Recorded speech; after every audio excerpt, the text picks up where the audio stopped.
살아계셔서 우리의 모든 삶의 소망과 능력이 되시는 주님, 어제도 우리의 삶을 주님 은혜 가운데 머물며 성령 충만함 속에서 살아가게 하시고 오늘도 힘차고 복된 하루를 맞이하게 하시니 감사합니다. 오늘도 우리 마음속에 주님 주시는 은혜가 넘쳐날 줄로 믿습니다. 어떠한 죽음의 문제라도 우리는 부활신앙으로 주님 앞에 나아가며 구원의 감격으로 살아가는 주의 백성 될 줄로 믿습니다. 우리를 넘어지게 하고 우리를 낙심하게 하고 우리의 마음속에 악한 마음을 심어주는 모든 권세들을 물리쳐 주시옵시고 예수님의 능력으로 살아가는 저희들 될 수 있도록 도와주시옵소서. 우리를 구원해 주신 목적이 있습니다. 우리에게 믿음을 주신 목적이 있습니다. 오늘도 그 목적을 다시 한번 생각하고 발견하면서 우리 모든 삶에 능력 되시는 주님 의지하여 영혼권에 앞장서고 주님 말씀 전하고 복음으로 승리의 길을 걸어가는 모든 주의 백성들 될 수 있도록 축복해 주시옵소서.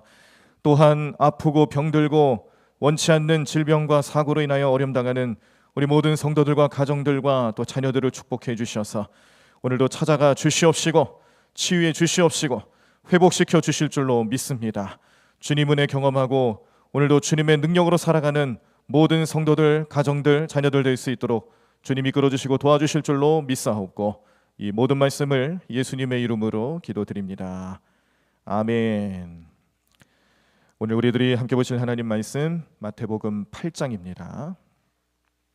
신약성경 11쪽에 나와 있습니다. 마태복음 8장 말씀을 교독하시면서 함께 보시겠습니다.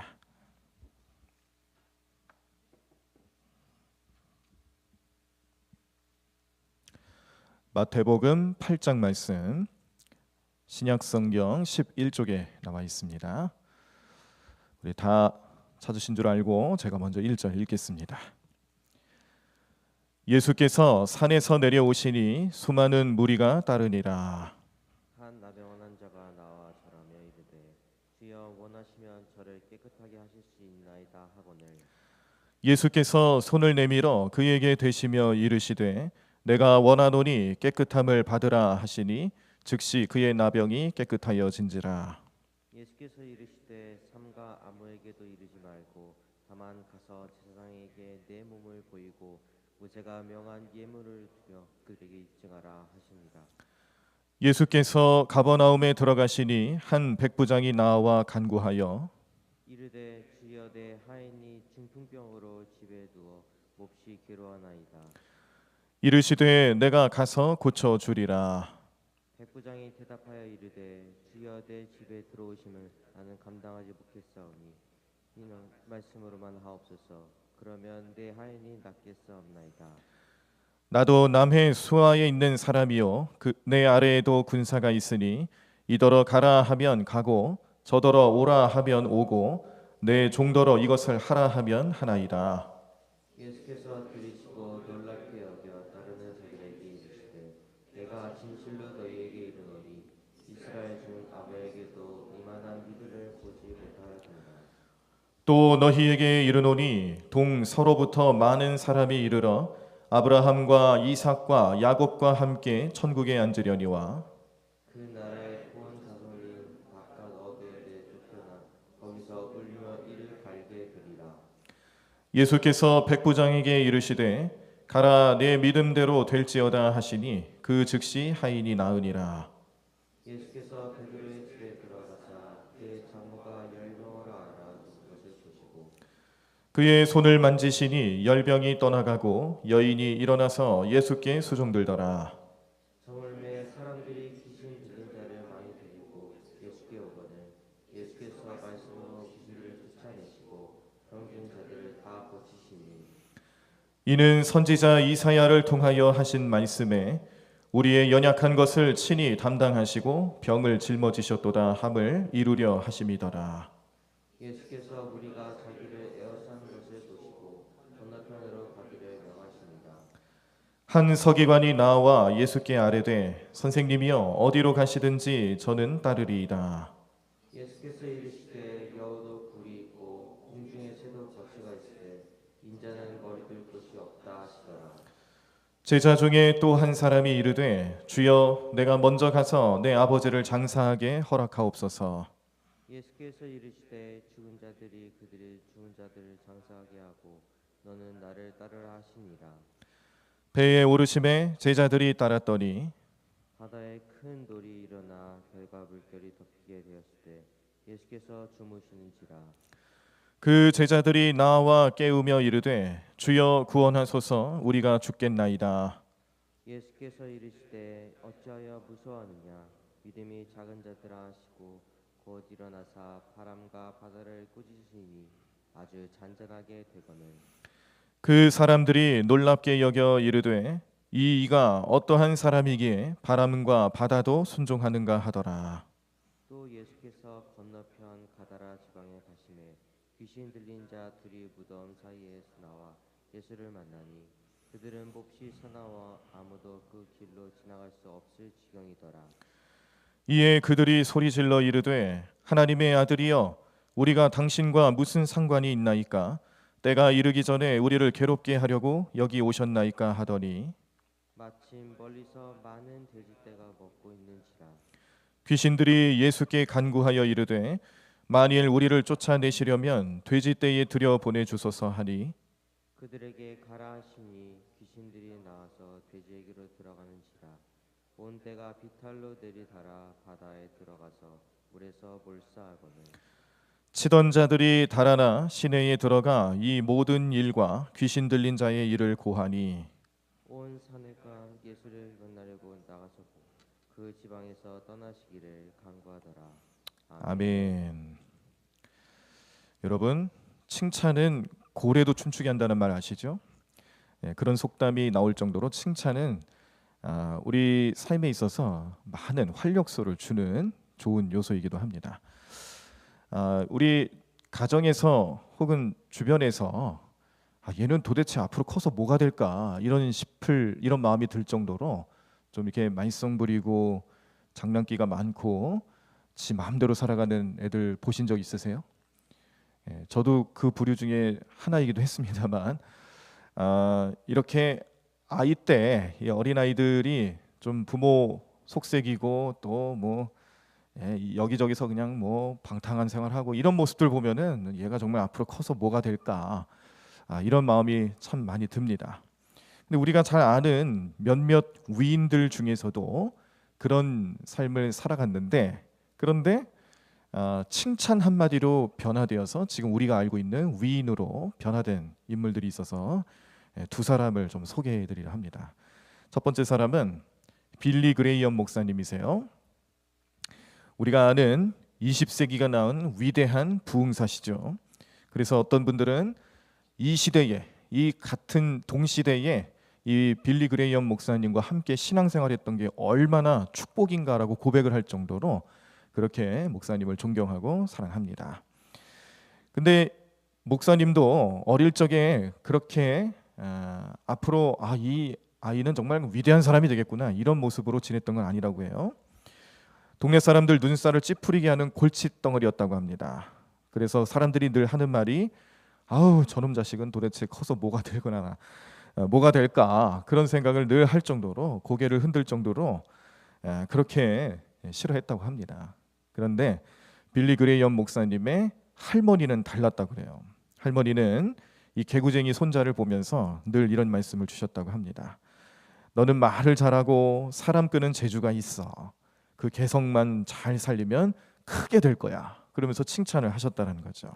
그 말 한마디가 빌리 그레이엄 목사님의 인생을 바꿨다고 합니다. 그래서 마침내 우리가 아는 세계적인 부흥사가 되셨습니다. 두 번째 인물은 메가더 장군입니다. 이분도 어려서 말할 수 없는 개구쟁이였다고 그래요.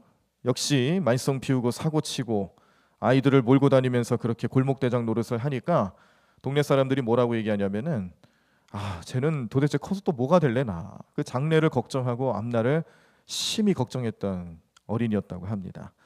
그런데 역시 그 할머니도 남달랐다고 해요. 할머니는 메가더 장군 어릴 적에 메가더를 이제 보면서 너는 군인의 기질을 타고났어라고 칭찬을 해주셨다 그래요. 그랬더니 이 말 한마디에 메가더의 눈이 확 띄었다고 합니다. 나중에 이제 자기가 고백하면서 그때 그 할머니의 말 한마디가 지금의 자기를 만들었다. 결국 위대한 군인이 될 수 있었고 우리는 이 메가더 장군을 존경하고 또 사랑합니다. 자, 이 두 사람의 이야기, 칭찬 한마디가 그 인생을 변화시켰다라는 대표적인 이야기들입니다. 어떻습니까? 칭찬은 귀로 먹는 보약이라고 그래요. 그 말 한마디가 주는 힘이 대단하다라는 거죠. 그래서 이 칭찬 한마디가 그 사람들의 잠재되어 있던, 숨겨져 있던 재능들을 끌어주는 그런 위대한 능력이 되기도 하고, 인생의 진로를 바꿔놓기도 하고, 또 그 말 한마디 때문에 아팠던 마음도 치유가 되고 소망을 갖게 하는 큰 힘을 줍니다. 그래서 칭찬이라는 것은 내가 어떤 존재인가를 깨닫게 하는 그런 하나님의 언어, 하나님의 음성이에요. 칭찬 속에 살아가는 사람들은 인생을 살아가는 데 있어서 필요한 모든 영양소를 다 얻는다고 합니다. 칭찬은 자존감을 높여주고 삶의 의욕을 높여주고, 또 칭찬을 받고 자라난 사람은 그 자아상이 건강해진다고 그러죠. 그래서 자존감이 높아지고 긍정적인 생각을 하고, 아무리 부정적인 상황이라 할지라도 그 안에서 어떻게든 그 모든 문제들을 스스로 잘 해결할 수 있는 능력을 이 칭찬 한마디에서 얻게 되는데, 다독거려주고 또 상처를 감싸주고 또 사랑으로 함께하는 그 칭찬의 한마디가 그 인생에게 있어서는 얼마나 귀중한 순간인가, 위대한 순간을 맞이하게 되는가를 깨닫게 하는 칭찬의 의미를 우리가 생각할 수가 있습니다.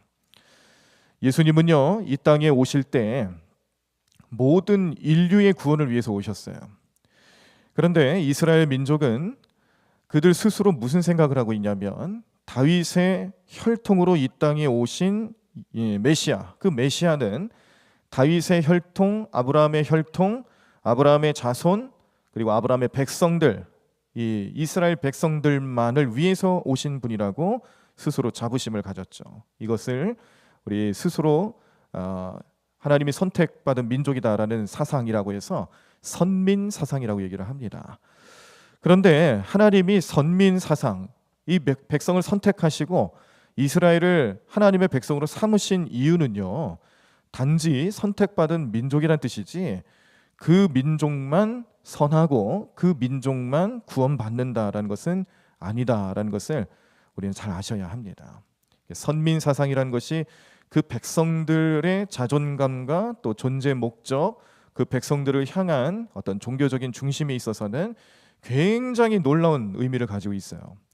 여러분 생각해 보세요. 내가 하나님께 선택받은 민족이고 하나님 나와 함께 하시고, 그러므로 나의 앞길에, 나의 인생에 하나님 나와 함께 하실 거야, 나와 동행하고 계셔, 그 어떤 존재보다 나를 사랑하시는 분이셔, 그런 생각이 들면 얼마나 기쁩니까? 얼마나 대단한 마음의 그런 기대감이 생깁니까?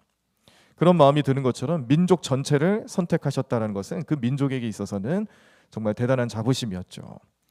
자, 그런데요, 분명히 알아야 될 것은 선택받은 민족, 선민은 진정한 의미에서 보면요, 다른 민족을 위해 중보하는 거예요. 그리고 그 다른 민족들이 구원받게 해주는 역할을 감당하기 위해서 선택하신 거예요. 하나님께 간구하고 다른 민족들을 긍휼히 여겨달라고 이 선민, 택함 받은 민족이 하나님께 기도하면서 긍휼을 요청하면서 모든 민족들이 하나님의 백성으로 되게끔 하기 위해서 그들을 써달라고, 우리를 사용해 달라고 그렇게 해서 선택하신 것이지, 그들만 구원받고 그들만 하나님 백성이고 하나님 사랑에 머무는 자들이다 아니란 겁니다. 그런데 참 안타깝게도 이스라엘 백성들은 그런 선민 사상에 너무 심하게 젖어 있었습니다. 그 어떤 민족도 아브라함의 민족이 아니면, 아브라함의 백성들이 아니면 구원받지 못한다라는 생각이 너무 강하다 보니까 배타적인 민족성을 띠게 되고 배타적인 생각을 많이 가졌죠. 대표적인 예가 요나서입니다. 구약 성경의 요나서를 보시면 잘못된 선민 사상으로 인해서 하나님 뜻을 저버렸던 요나 선지자의 모습을 우리가 대표적으로 좀 예로 들 수가 있겠습니다. 니느웨 성읍 사람들 없어져야 되는 대상으로 본 거예요. 왜요? 자기들만 구원받으면 되니까요. 이스라엘 백성들만 하나님의 백성이고 하나님께서는 우리 백성만 구원하실 거야, 이런 생각이 강하게 있으니까 하나님이 사랑하시는 니느웨 성읍 사람들은 눈에 보이지도 않는 겁니다. 오히려 니느웨 성읍 사람들은 이스라엘의 원수와 같은 사람들이었죠. 아수르의 여러 도시 중에 하나였고 꽤 큰 도시였습니다. 아수르와의 그 불편한 관계 속에서 늘 부딪힐 수밖에 없는 이 니느웨 성읍 사람들. 요나의 입장에서 봤을 때는 하나님이 니느웨 성읍을 심판하시겠다. 얼마나 좋은 일이에요. 네, 그것처럼 복음이 어디 있겠습니까? 자기들의 생각에 의지했을 때는 니느웨 성읍 사람들은 다 사라져도 괜찮은 존재. 그런데 하나님 생각은 그게 아니었죠. 왜 요나를 세우셨습니까? 그들을 구원하기 위해서 세우신 거예요. 왜 요나를 가라고 했습니까? 하나님께서 선택하신 민족, 이스라엘 민족이 그 역할을 감당해야 되니까 요나를 선택하신 거예요. 요나를 보내셨고 하나님의 사랑과 하나님의 의는 보편적인 것이다라는 것을 알려주고 계셨는데 이스라엘 백성들, 특히 요나의 마음속에서는 그 보편적인 사랑이 이기적인 사랑으로, 주관적인 사랑으로 이미 변질되어 있었습니다. 제안을 시키는 거예요. 하나님은 위대하신 분, 하나님 사랑이 많으신 분, 하나님이 하시는 일이 옳은 것이고 하나님께서 역사하심을 이 민족을 통해서 나타내시려 하는 그런 섭리와 경륜을 가지고 계시는데 요나 스스로 하나님은 그런 하나님은 아니야. 그런 하나님은 될 수 없어. 하나님 말씀하신 것은 그런 뜻이 아닐 거야. 스스로 결정하고 스스로 판단하면서 니느웨 성읍으로 갔습니까? 아니잖아요. 다시스로 도망갔어요. 다시스로 도망가는 것이 선민 사상을 가지고 있었던 이스라엘 백성들의 마음 상태입니다. 그러니 복음을 전하라고 할 때 복음이 제대로 전해지겠습니까? 그 복음이라는 것이 모든 사람의 구원을 위한 복음으로 받아들여지겠습니까? 절대 그럴 수가 없는 것이죠. 하나님은 깨닫게 하기 위해서 요나에게 고난을 주십니다. 물고기 뱃속에 3일 동안 갇혀 지내면서 그 썩어 진동하는 냄새 속에 죽음의 권세 앞에 사망의 분위기 속에서 요나는 끊임없이 기도를 합니다. 그리고 다시 땅에 올라올 수 있었죠. 부활을 경험한 거죠. 그 죽음의 문제 앞에서 자신의 생각을 죽이고 자기의 경험을 죽이고 자기의 마음을 죽이고 하나님의 뜻을 깨닫고 받아들이면서 부활을 경험한 거예요. 3일 동안 머물러 있었던 그 죽음의 권세에서 자기의 연약함과 자기의 잘못을 뉘우쳤을 때에 하나님께서는 그를 다시 구원해 주셨습니다. 구원받은 자에게 소망을 주십니다. 또 사명을 주세요. 구원받은 자의 소망은 사명으로 이끌어진다는 것을 여러분들 꼭 기억하십시오. 우리가 예수님 믿고 구원받았다라는 믿음의 확신, 구원의 확신이 있으시면 거기서 멈추는 건 주님 뜻이 아니에요. 우리를 구원해 주시고 우리에게 사명을 주시는 하나님의 음성을 들으셔야 합니다. 요나는 다시금 니느웨 성읍으로 갔습니다. 거기를 다니면서 하나님이 이 땅 심판할 거라고 복음 전하기 시작했을 때에 왕으로부터 시작해서 가축에 이르기까지 모든 살아있는 생명체들이 다 죄를 뒤집어 쓰면서 회개했습니다.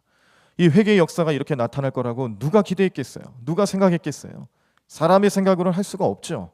그런데 하나님 하신다라는 거죠. 그리고 하나님이 하시는 일에 사람을 쓰신다. 하나님이 하시는 일에 선택받은 민족을 쓰시는 거예요. 오늘 우리들의 인생도 똑같습니다. 하나님 하시는 일에 믿음이 있는 사람을 쓰시는 거예요. 여러분들에게 믿음이 있습니까? 믿음으로 살아가세요? 그럼 하나님이 하시는 거예요. 하나님이 하시는 일에 여러분들을 쓰신다라는 거예요. 요나를 통해서 깨닫게 하는 것은 그런 겁니다. 선택받은 민족, 다른 민족들 앞에서 대단한 민족이라고 자랑하라고 그렇게 주신 건가요? 오늘날 유대인들, 이스라엘 백성들 어느 곳에 가든지 전 세계 어디 가든지 유태인이라고 하면 하나님 그들을 축복하시고 잘되게 하시고 경제 대국으로, 군사 대국으로, 또 연예계나 또 영화계나 모든 분야에 있어서, 전반적인 분야에 있어서 모든 민족들을 초월할 수 있는, 추월하는 그런 능력들을 주시는 이유가 뭐겠어요? 사실은 하나님 그 민족을 쓰시고자 하는 거죠. 근데 지금도 정신을 못 차리고 있는 거죠. 깨달아야 합니다. 우리 민족, 우리 나라, 동방의 작은 나라, 누구 하나도 알아주지 않았던 이 작은 나라가 어떻게 지금의 이런 나라가 될 수가 있었을까? 사람들은 그들만의 노력으로 또 희생으로 그런 결과를 얻었다라고들 얘기하지만 우리 신앙의 눈으로 삶을 바라보시는 믿음의 사람들은 그렇지 않습니다. 하나님이 해주신 거예요. 이 땅에 복음이 들어오고 교회가 생겨나고 헌신하며 희생하며 복음 전파를 위해, 이 나라의 복음화를 위해서 기도했던 수많은 신앙의 선배님들의 헌신과 또 전도와 선교와 그 열매들이 지금 나타나는 거죠. 그래서 우리는 그 모습을 본받고 우리도 하나님이 우리에게 주신 은혜와 사랑 기억하면서 우리 다음 세대들에게 또 다른 민족들에게 그 복음을 그대로 전해야 되는 사명이 있는 겁니다. 구원받고 믿음으로 축복받는 인생은 사명으로 살아가셔야 돼요. 믿으십니까? 그 사명이 우리 마음속에 늘 샘솟으셔야 합니다. 오늘은 나에게 어떤 사명을 주실까? 내가 오늘은 누구를 만나고 누구에게 복음을 전할 수 있을까? 나는 내 삶을 통해 하나님의 뜻을 어떻게 이끌어갈 수 있을까? 성령님 나와 함께 하시면서 주시는 생각에 민감하게 반응하시면서 그 능력으로 주님의 사명에 동참하시는 저와 여러분들 그리고 교회가 되셔야 될 줄로 믿습니다. 이걸 잊어버리면 똑같아지는 거예요. 이스라엘 민족들이 가지고 있었던 선민 사상, 그거 다 쓰잘데기 없는 겁니다. 하나님 보실 때 쓰잘데기 없는 것처럼 보이는 거예요. 왜요? 본래 목적을 잊어버렸기 때문에 그런 거죠. 선민 사상은 이스라엘 민족을 선택해서 좀 더 근본적인 내용으로 가면은 아브라함을 선택하셔서 모든 민족이 그 아브라함의 자손들을 통해 함께 구원받고 함께 축복받고 그렇게 복받는 민족이 되게끔 하기 위해서 선택하신 것이지 그들만 구원받으라고 선택하신 것 절대 아닙니다. 그래서 예수님이 이 땅에 오신 것도 이스라엘 땅에서 나타나신 것도 유대인으로 나타나신 것도 그런 의미들이 다 포함되어 있는 거예요. 자, 그런 상황에서 예수님이 사역하시고 예수님 말씀 전하시고 하나님의 뜻을 전파하시면서 많은 사람들을 만나시고 그 중에는 이방인들도 꽤 다수 포함되어 있습니다. 유대인들만을 위해서 복음을 전하신 것이 아니라 이방인들을 위해서도 복음을 전하셨고 많이 만남을 가지셨어요. 특별히 오늘 이 가버나움이라는 장소가 예수님에게 있어서는요, 이 사역의 중심지이기도 했습니다.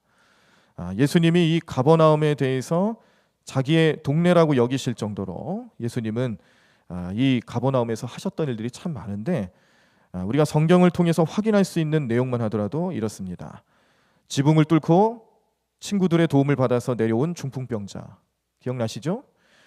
네, 오늘 말씀의 주인공인 백부장의 하인 이 병을 또 고쳐주셨고 또 왕의 신하의 아들을 고쳐주셨고 회당장 야이로의 딸을 고치셨고 세리였던 레위 마태가 예수님의 제자가 되는 장소였고 세리와 죄인들과 합석한 적이 있었던 곳이었고 이곳에서 유명한 말씀 나는 의인을 위해 온 것이 아니라 죄인을 부르러 왔노라라는 말씀을 선포하셨어요.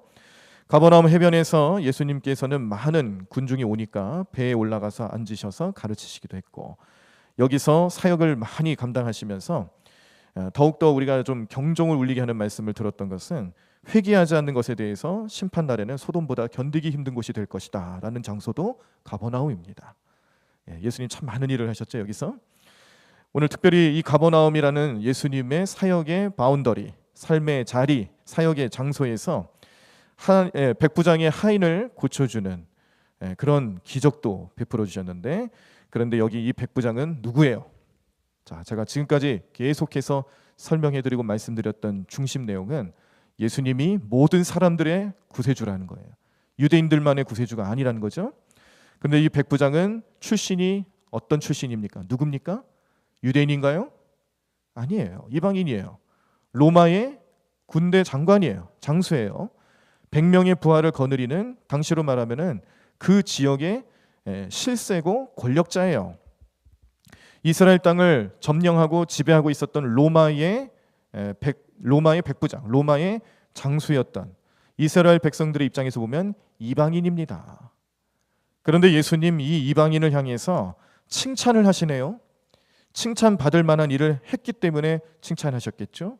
그 칭찬이 어디서부터 나타납니까? 그의 믿음을 칭찬하신 거예요. 그의 믿음을 보시고 칭찬하시면서 예수님께서 칭찬하실 때는 어느 한 특정 인물의 혈통을 보시는 게 아니라 믿음을 보시는구나. 남성이냐 여성이냐 나이가 많으냐 어리냐 이걸 따지시는 분이 아니고요. 또 어떤 민족이냐 또 이방인이냐 우리 유대인이냐 이런 걸 따지시는 분이 아니고 믿음을 보시는구나. 이 이방인 백부장의 믿음을 보시고 그 믿음을 칭찬하셨던 모습을 우리가 말씀을 통해서 보셨습니다.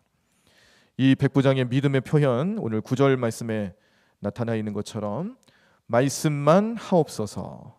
이 말씀, 이 믿음의 표현 예수님 마음을 움직였어요. 예수님 감동시켜 드렸습니다. 이 백부장의 믿음이 얼마나 대단한지 그 믿음을 보시고 하인을 고쳐주셨고 구원이 그 가정에 그 삶의 자리에 나타났습니다. 우리 같으면 할 수 있을까요? 저 같으면 할 수 있을까요? 여러분 어떠세요? 예수님 말씀만 하세요. 그럼 됩니다. 할 수 있을까요? 우리 마음속에 참 많은 도전을 던져주는 말씀이고, 이렇게 믿음뿐만 아니라 그 믿음이라는 것이 또 자기 자신을 위한 믿음이 아니라 다른 누군가의 구원을 함께 이루는 그런 믿음이구나. 그래서 우리는 이 백부장의 믿음을 본받아야 되겠구나라는 깨달음을 얻습니다. 그 백부장의 믿음을 통해서 나도 살고요, 우리 주변의 다른 이웃들도, 다른 사람들도 함께 살리는 그리스도인들 되시기를 간절히 축원합니다. 이러기 위해서는 우리 마음속에 나도 혹시 모르게 가지고 있을지 모르는 이 선민 사상들을 다 버리셔야 돼요. 나만 구원받는 게 좋은 게 아니에요. 분명히 우리 예수님은요, 우리 모든 인류를 위해서 그렇게 희생하셨습니다. 그래서 베드로후서 3장 9절에 보시면 우리가 복음을 전하는 일, 또 믿음으로 살아가는 것에 있어서 우리에게 주시는 사명은 무엇인가를 또 깨닫게 하시는 말씀이 분명히 나타나 있습니다. 베드로후서 3장 9절 말씀, 주의 약속은 어떤 이들이 더디다고 생각하는 것 같이 더딘 것이 아니라 오직 주께서는 너희를 대하여 오래 참으사 아무도 멸망하지 아니하고 다 회개하기에 이르시기를 원하시느니라. 아멘. 그래서 우리는 전도하고 선교하고 구제하고 사랑을 전하는 겁니다. 지금까지도 예수님 언제 오실지 모르지만 분명히 오실 것이고, 또 우리는 우리의 인생 다 하는 날 하늘나라 가는, 죽으면 영원한 삶을 살아가야 되는 존재들인데, 그 영원한 삶이라는 것이 천국에서 영원한 삶일 수도 있고 지옥에서 영원한 삶일 수도 있어요. 그래서 우리는 천국에서 영원한 삶을 살기 위한 소망을 가지고 이 세상 살아가고 있고 예수님 잘 믿는 것인데, 그렇게 기다려주시고 구원을 베풀어 주시는 그 뜻은 무엇에 있냐면 모든 사람이 구원받기를 원하시는 그런 하나님의 음성, 뜻이 있다는 것을 우리가 마음속에 품고, 나만 구원받는 것 주님 뜻이 아닙니다. 우리 가족이 구원받으셔야 되고요, 우리 자녀가 구원의 확신이 있어야 하고요, 우리 이웃들이, 우리 민족이, 또 우리 온 세상의 모든 민족이 다 구원받기까지 하나님 기다려주시고 그 섭리를 이끌어 가신다는 것을 마음속에 품으시고 생각하시면서 나 믿음 생활, 우리의 믿음 생활 잘 하셔서 그것을 나만을 위한 믿음 생활로 여기지 마시고 우리 모두를 위한 믿음 생활로 발전해 나가시는 여러분들의 삶이 되기를 간절히 축원합니다. 그런 마음을 품고 그런 생각과 그런 소망을 가지시고 오늘 하루를 힘차게 살아가시면서 누구를 만나든지 복음 전하십시오. 믿음으로 보여주세요. 나는 이런 사람이다라는 것을, 나는 주의 자녀고 믿음으로 살아가는 주의 백성이다라는 것을 과감히 보여주세요. 자랑스러워하세요. 그 믿음을 통하여서 모든 사람들에게 예수님 사랑 전하시고 그 축복의 통로가 되시는 기쁘고 복된 삶 되시기를 간절히 축원합니다. 찬양하겠습니다. 나 주님의 기쁨 되기 원하네. 우리가 주님의 기쁨이 되어서 주님이 원하시는 삶의 모습으로 한 가지 한 가지씩 열매를 맺으며 살아갈 때에 우리의 삶에도 크신 은혜와 소망 넘쳐나게 될 줄로 믿습니다. 이런 삶을 위해서는 겸손히 내 마음을 내려놔야 합니다. 내가 가지고 있을지도 모르는 여러 종류의 선민 사상들이 있어요. 나만 구원받으면 됐지. 아닙니다. 우리 자녀들도 구원받아야 되고 우리 이웃들도 구원받아야 돼요. 그 구원의 역사에 내가 동참하기 위하여서 오늘도 겸손히 주님께 나아가는 삶의 고백이 되기를 간절히 소망합니다. 함께 찬양하겠습니다. 나 주님의 기쁨 되기 원하네. 함께 찬양합니다. 나 주님의 기쁨 되기 원하네. 내 마음을 새롭게 하소서. 새 부대가 되게 하여 주사. 새 부대가 되게 하여 주사. 주님의 빛 비추게 하소서. 우리 다시 한번 찬양합니다. 나 주님의 기쁨, 나 주님의 기쁨 되기 원하네. 내 마음을 새롭게 하소서. 새 부대가 되게 하여 주사. 주님의 빛 비추게 하소서. 내가 원하는 한 가지 주님의 기쁨이 되는 것. 내가 원하는 한 가지 주님의 기쁨이 되는 것. 겸손히 내 마음 드립니다. 겸손히 내 마음 드립니다. 나의 모든 것 받으소서. 나의 모든 것 받으소서. 나의 마음 깨끗게 씻어주사 나의 마음 깨끗게 하여 주사 주의 길로 행하게 하소서. 아멘. 내가 원하는 한 가지 주님의 기쁨이 되는 것.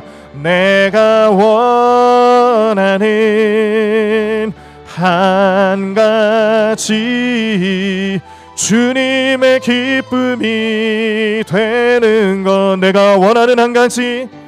내가 원하는 한 가지 주님의 기쁨이 되는 것.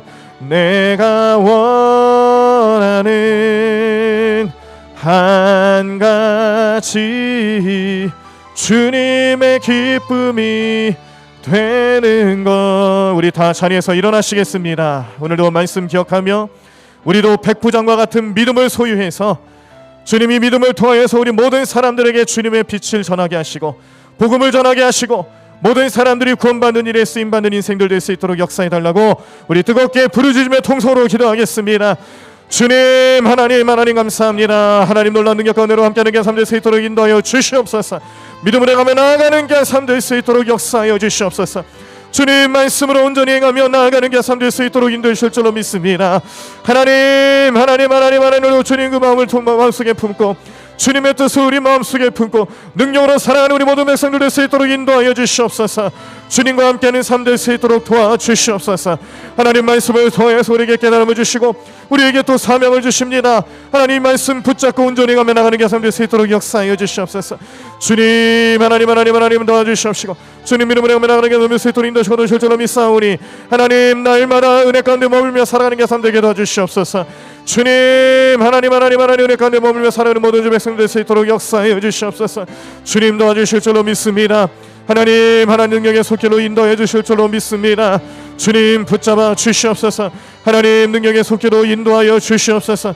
하나님 도와주시옵시고 하나님 은혜 가운데 머물며 살아가는 게 삶 될 수 있도록 인도하시고 도와주실 줄로 믿사오니 주님 날마다 승리의 길을 걸어가는 우리 모든 삶 되게 도와주시옵시고 하나님 은혜 가운데 머물며 살아가는 게 삶 될 수 있도록 인도하여 주시옵소서. 주님 하나님 도와주실 줄로 믿습니다. 주님 언제나 믿음으로 온전히 행하며 나가는 게 삶 될 수 있도록 역사하시고 인도하실 줄로 믿습니다. 주님 오늘 우리를 도와주시옵소서. 오늘도 믿음으로 온전히 살아가는 백성들 될 수 있도록 역사하여 주시옵소서. 주님 도와주실 줄로 믿습니다. 하나님 능력 주실 줄로 믿습니다. 믿음으로 승리의 길을 걸어가는 게 삶 될 수 있도록 인도하여 주시옵소서. 하나님 인도하여 주실 줄로 믿습니다. 주님 하나님으로 주님께 나가는 모든 심령들마다 그 마음속에 성령 충만함을 인도해 주시옵시고 은혜 가운데 머무는 게 삶 될 수 있도록 인도하시고 도와주시옵소서. 하나님 도와주실 줄로 믿습니다.